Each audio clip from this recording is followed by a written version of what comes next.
president of Chile has cancelled the COP-25 and Asia-Pacific Economic Cooperation Summit as protests continue. Brazil's far-right leader lashes out at reports that link him to the murderers of Marielle Franco. And South African police violently dispersed protesters outside the UNHCR building. Hello and welcome to Telesur. I'm Doris Polo in Quito, and this is From the South. President Sebastián Piñera has suspended two major international summits that were due to take place in Chile. In brief remarks outside the presidential palace, Piñera said that Chile would no longer host the APEC and COP-25 summits. The announcement came as huge protests continue to demand the removal of President Piñera and a constituent assembly to draw up sweeping changes. Both the Chinese and US presidents were expected to attend the Asia-Pacific Economic Cooperation Forum in 2 weeks' time, and many more world leaders would have been present at the UN Climate Change Summit in December. This has been a very difficult decision, a decision that causes us a lot of pain. We have decided not to host the APEC summit that was scheduled to take place in November, nor the COP-25 summit that was scheduled for the month of December. We deeply lament the problems and the inconveniences that this decision will have for APEC as well as for the COP-25. But as president, I have always to put the problems and interests of Chileans, their needs and their hopes first. Now, on Tuesday, the Russian President Vladimir Putin announced he would not attend the APEC summit in Chile, and two Spanish members of the European Union, or European Parliament rather, on a fact-finding visit to Chile said that a group of MEPs had recommended that the European Union should also boycott the summits. Yesterday, we sent a letter signed by 10% of the members of the European Parliament to the EU's High Representative for Foreign Affairs, asking for the EU not to take part in the COP so long as political normality is not restored. And that doesn't just mean having the military off the streets or no curfew. It means that the violence against protesters must stop. Those responsible are held to account. And also that the demonstrators' demands are addressed. The Foreign Minister of Bolivia has announced that a complete audit of the October 20th general elections will begin on Thursday. The process will be carried out jointly between the government and the Organization of American States. Today, the agreement between the Organization of American States and the plurinational state of Bolivia will be signed. An agreement that will allow for the complete audit of the October 20 general elections to start tomorrow, October 31st. We are absolutely sure that this process will develop with full transparency and that audit will finally certify the results from October 20 and the validity of our electoral process. The announcement comes as Bolivia's government has continued to make calls for the opposition leader and international bodies to join an audit of the general elections, hoping to put to rest any claims that President Evo Morales' victory was a fraud. The invitation made to opposition leader Carlos Mesa to take part in an audit of the October 20th elections has gone unanswered, as he continues to call for mobilizations against the government. Is the government ready to reject the results given by the Supreme Electoral Court and as such accept that they cannot claim victory until an audit takes place? Are they willing to accept this and accept the binding nature of such audit? For its part, the government demands a clear response from Mesa, as they have opened all doors to find a solution. From the moment we start an audit of the results, it's evident that said results are in danger of being modified. I think Mr. Mesa must give an honest answer. It seems he's waiting for more direction.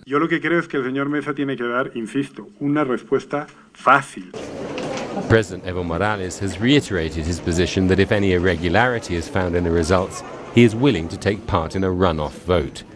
The president has been clear. The result determined by auditors will be the new result. As soon as the OAS finishes within a reasonable period of time, it will be decided whether there's a runoff or not. Meanwhile, supporters of President Morales have started to hold vigils near the Plaza Murillo as a direct response to the opposition's attempts to blockade the presidential palace. Today, tomorrow, any day, we remain here to protect our President Evo. We have come to defend Evo, to defend our votes. We will do anything that's necessary to make our choice be respected. We have mobilized to defend our people's vote, especially from the indigenous and campesino communities. But the opposition continues to reject the election results and is promoting mobilizations and roadblocks in a number of cities.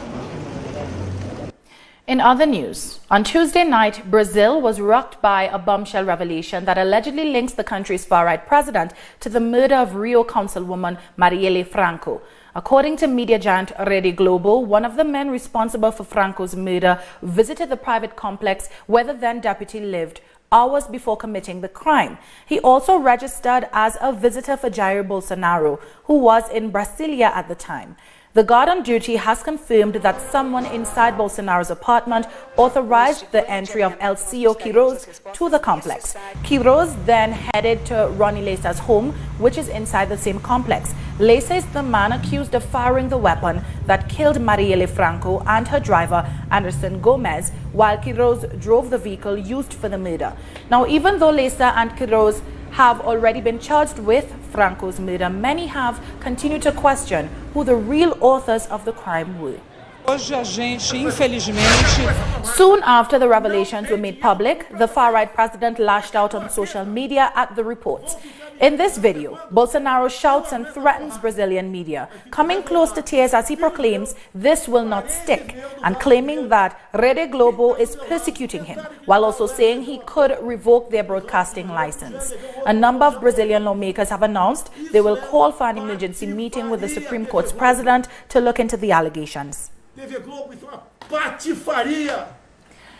Another person has died of injuries received in Ecuador's protests earlier this month. Ecuador's main indigenous movement, CONAIE, announced on Twitter that Edgar Ucaya, aged 32, had died in Chimborazo from a bullet wound to the head. It said he was another victim of police violence against the protests over the Decree 883. This death brings the total number killed to 11.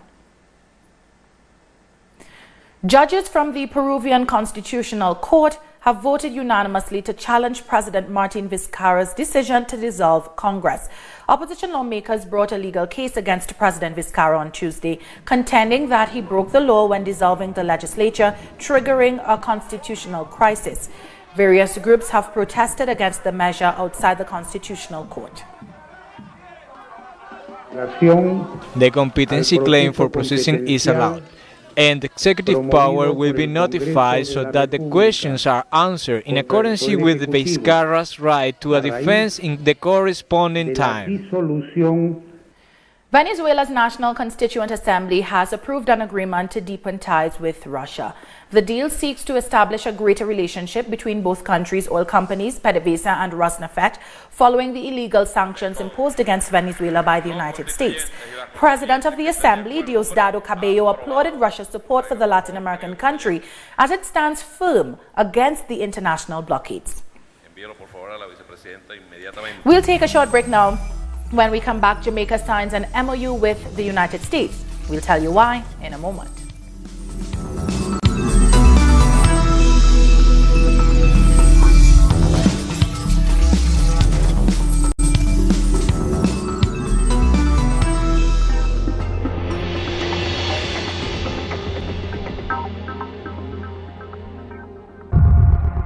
Donc l'événement est déjà créé au niveau du Nigeria. On ne peut pas aller. La route est bloquée par des Boko Haram.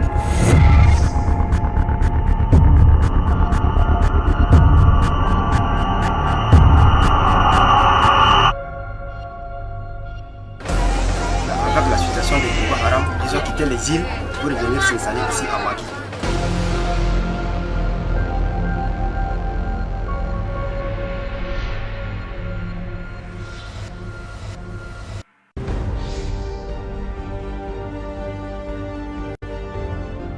Acompañamos a los pueblos que resisten en cada una de sus luchas. Somos esa ventana que se abre para visibilizarlos entre fronteras.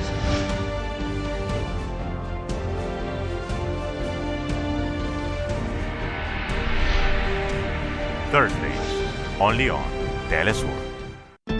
From here to beyond the south, from here to the Caribbean or further north, where can I see news connecting the whole south? From Washington, from Mexico, from Caracas, from Quito, from Havana. You can always see the news from a new vision, connecting the global south, only on Telesur.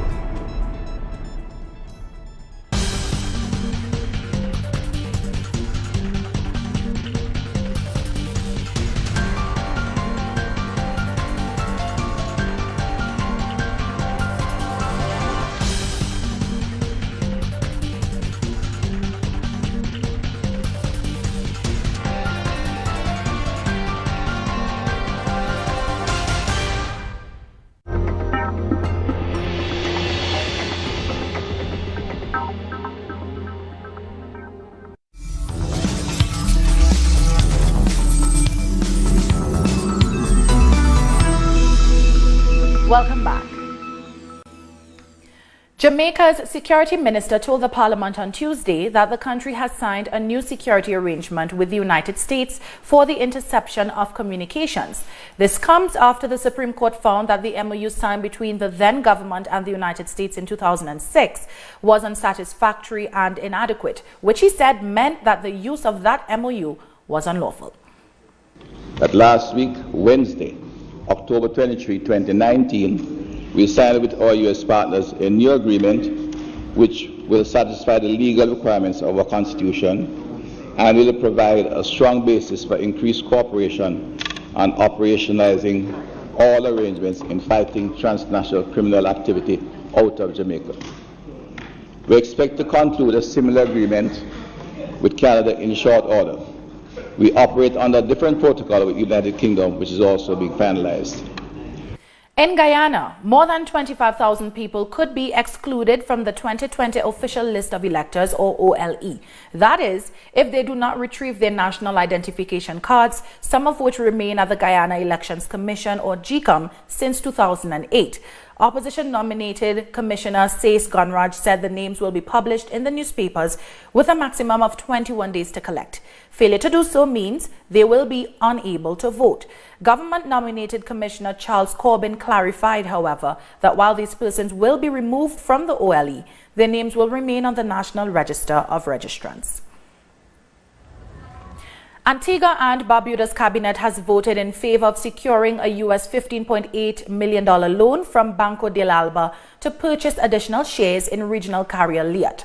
On Tuesday, House Speaker Sir Gerald Watt authorized the resolution. This loan is expected to recapitalize the failing airline.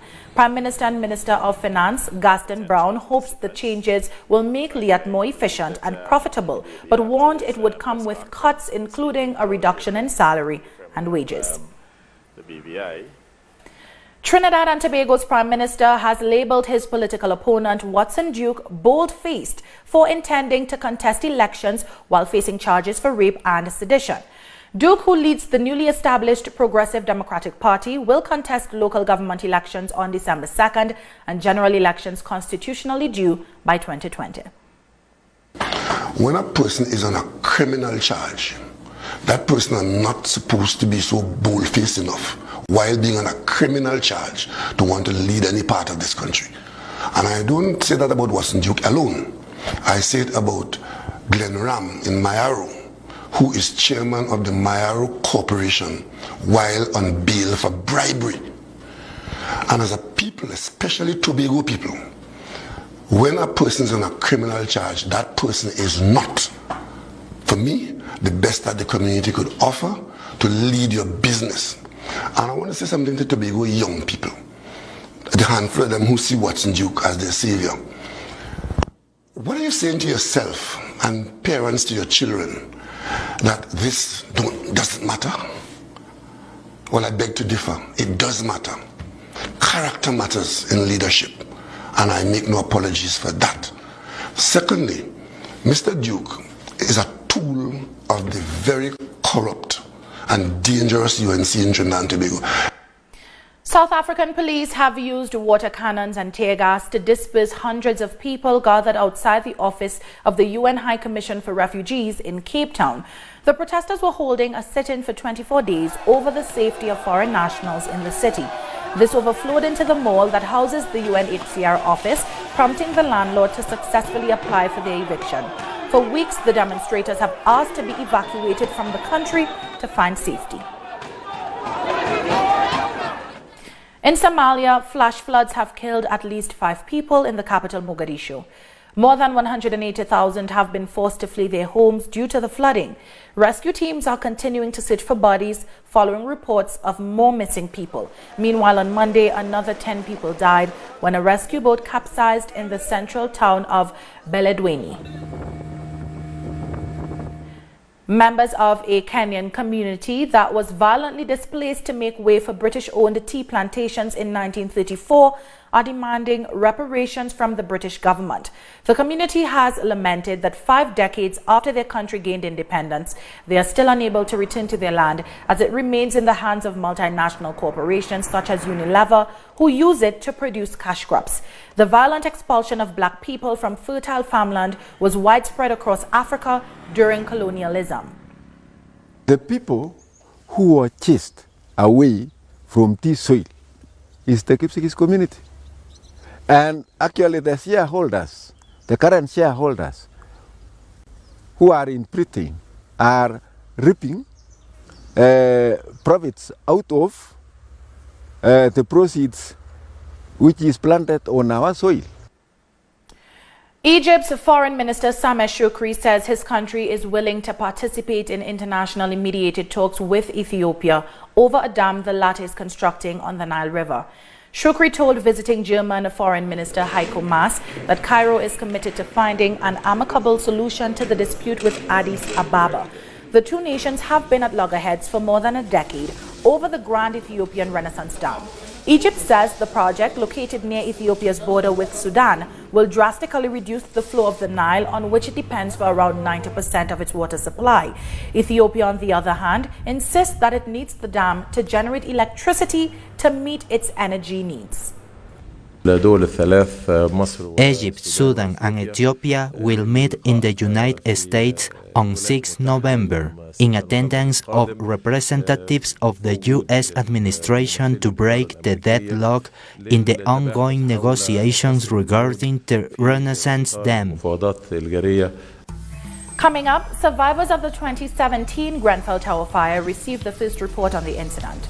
Details after this.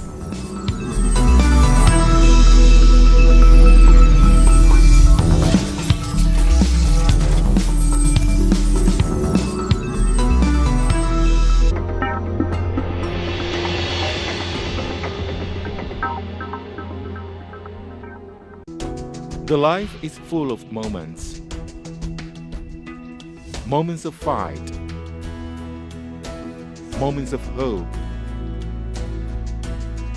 Moments that transcend. Moments that you can live in. Telesur documentaries. Sundays. Only on Telesur. 为了保持身体健康，我冥想。Para mantenerme saludable, yo corro. To keep myself healthy, I study. Για να διατηρηθώ υγιής, τρέφομαι σωστά. Para mantenerme saludable, yo bailo. Para mantenerme saludable, yo purifico mi espíritu a través del cuerpo. ¿Y tú? Get your body. Tuesdays, only on Telesur.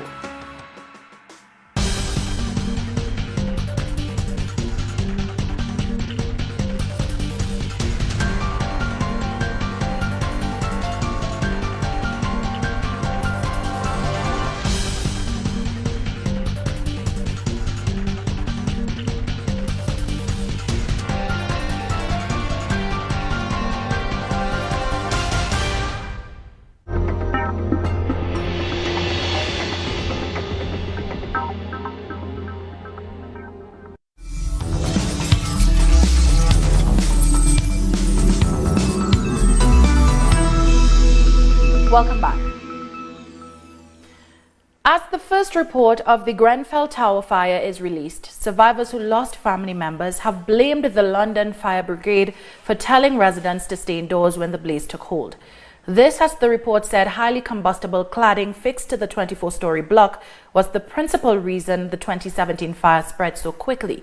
The report also accused the London Fire Brigade of systemic failings in advising the residents to stay in their flats rather than escape. They just gave up too early on the victims.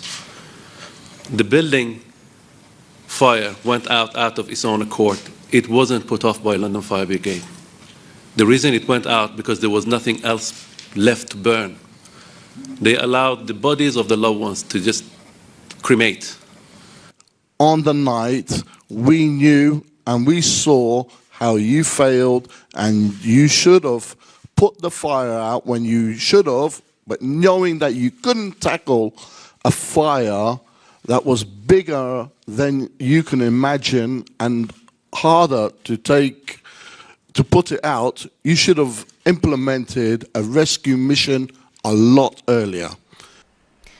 Thousands of people in Iraq have continued to defy the curfew in Baghdad, taking back to the street for the 6th day in a row to protest against the government.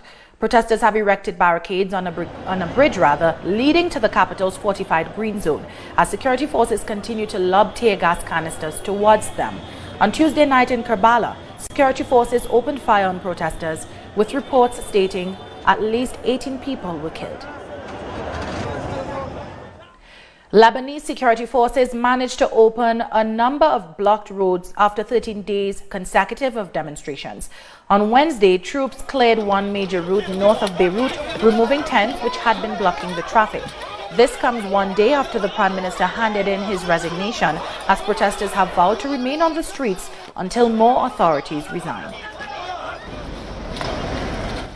Turkish President Recep Tayyip Erdogan says joint patrols with Russian forces will start in Syria on Friday.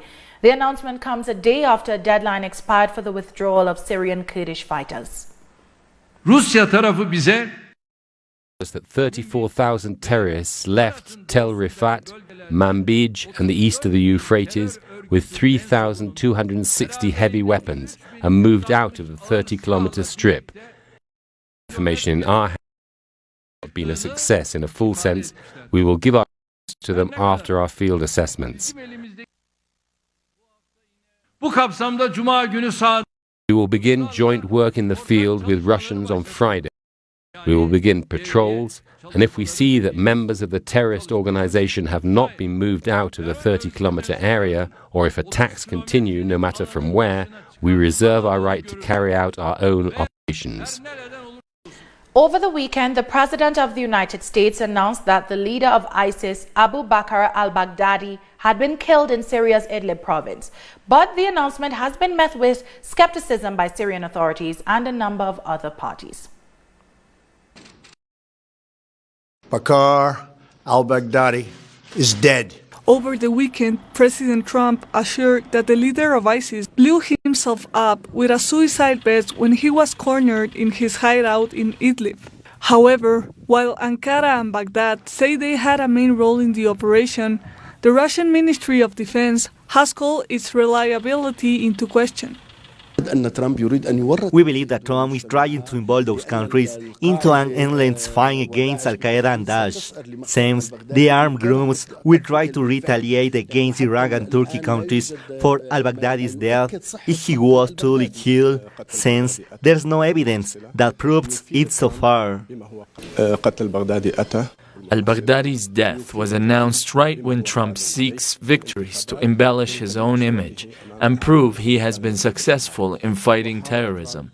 But his attempts will fail because his own policies and Zionist leanings prove this is his own creation. The UK, France, Turkey and NATO congratulated the alleged operation against al-Baghdadi and said his death marks a crucial turning point in the fight against terrorism.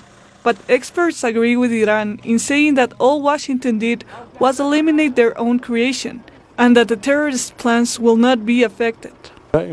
These organizations always resurface with different names, as Daesh, al-Nusra, and Yaiz al-Fateh are nothing more than names that substituted others. There's a new organization under the name the White Flags, and they all operate for the service of the United States and their colonialist projects that threaten stability in the region.